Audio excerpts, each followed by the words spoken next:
तासगाव तालुक्यातील सांबरवाडी धुळगाव रस्त्यावर तरुणाचा निर्घृण हत्या. कारण अस्पष्ट. तासगाव पोलिसांचा कसून तपास. तासगाव तालुक्यातील धुळगाव येथील राजू गौतम खांडे वय वर्ष 40 यांची अज्ञातांनी पुलावर घेराव घालून वर्मी घाव देत निर्घृण हत्या केल्याची धक्कादायक घटना बुधवारी दुपारी 3:30च्या सुमारास घडली आहे. सांबरवाडी धुळगाव रस्त्यावर असलेल्या या पुलावर हा खून झालेला आहे. या प्रकरणी रात्री उशिरापर्यंत तासगाव पोलीस ठाण्यात गुन्हा नोंदवण्याचं काम सुरू होतं. राजू खांडे यांचे गावातील मुख्य चौकात किराणा दुकान आहे. दुकान चालवण्याबरोबरच दुपारनंतर ते वडिलांसोबत गवंडी काम करत असत.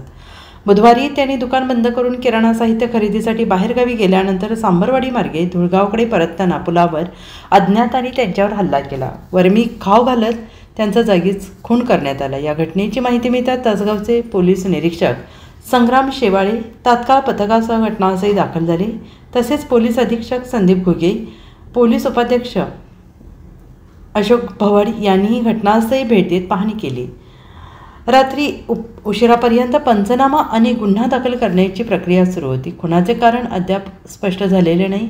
आरोपी कोण आणि हल्ल्यामागील हेतू काय याचा उलगडा करण्यासाठी तासगाव पोलिसांकडून कसून तपास सुरू असल्याची माहिती पोलीस निरीक्षक शेवाळे यांनी दिली आहे.